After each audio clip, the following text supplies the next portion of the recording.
and briefs. அமைச்சர் மதிவேந்தன் தொகுதியில் செயல்படும் அங்கன்வாடி மையத்தில் பச்சிளம் குழந்தைகள் சாதி அடிப்படையில் பிரித்து வைக்கப்பட்ட சம்பவம் பெரும் அதிர்ச்சியை ஏற்படுத்தியுள்ளது. நாமக்கல் மாவட்டம் ராசிபுரம் அடுத்த காக்காவேரி புது காலனி பகுதியில் 100க்கும் மேற்பட்ட குடும்பத்தினர் வசித்து வருகின்றனர். இங்கு ஒரே இடத்தில் 2 அங்கன்வாடி மையங்கள் செயல்பட்டு வருகின்றன.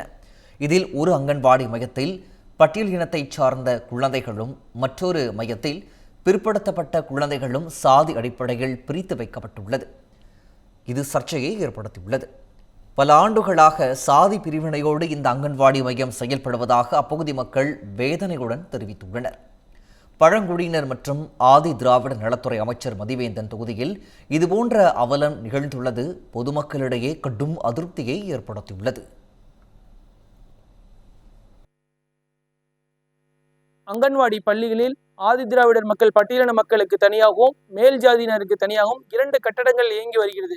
இது மிகவும் வருத்தத்தக்கமான செயல், வெட்கக்கேடான செயல். இங்க இருக்கும் மாவட்ட ஆட்சியர் அவர்களும் இங்க இருக்கும் அமைச்சர் மதிவேந்தன் அவர்களும் இதுக்கு சம்பந்தமான சமூக நலத்துறை அமைச்சர் கீதா ஜீவன் அவர்களும் இங்க இருக்கும் மாவட்ட ஆட்சியரிடமும் வட்டார அலுவலர்களிடம் இது சம்பந்தமாக பல முறை அந்த காக்காவரி மக்கள் புகார் கொடுத்தும் அவர்களுக்கான குழந்தைகள் மத்தியிலே இவர்கள் பிரிவினை இப்ப இருந்தே உருவாகிறார்கள். அங்கன்வாடி மையங்களில் ஒன்றிணைத்து அனைத்து மதத்தினர் அனைத்து ஜாதியினரும் ஒரே கட்டடத்தில் பள்ளி இயங்க வேண்டும் என்று கேட்டுக்கொள்கிறோம். இதற்கு நடவடிக்கை எடுக்கவில்லை என்றால் உடனடியாக இந்த மாவட்ட நிர்வாகத்திற்கு மேல்முறையீடாக தேசிய பட்டியலின ஆணைய அவர்களுக்கும் இது சம்பந்தமாக புகார் அனுப்பப்பட்டு மாவட்ட அதிகாரிகள் மீது நடவடிக்கை எடுக்கப்படும் என்று தெரிவித்துக் கொள்கிறோம்.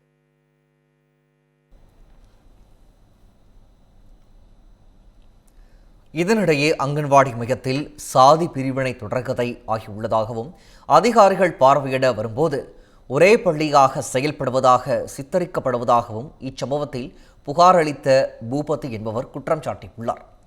போலி வருகை பதிவேடு தயாரிக்கப்பட்டு மாவட்ட நிர்வாகத்திடம் சமர்ப்பிக்கப்படுவதாகவும் அவர் கூறியுள்ளார். இந்த விவகாரம் குறித்து அரசு அதிகாரிகள் இதுவரை நேரில் விசாரணை நடத்த வராத நிலையில் நாமகிரிப்பேட்டை காவல் ஆய்வாளர் சாந்தி 2 அங்கன்வாடி மைய ஊழியர்களிடமும் விசாரணை மேற்கொண்டு விவரங்களை சேகரித்து வருவதாக கூறப்படுகிறது.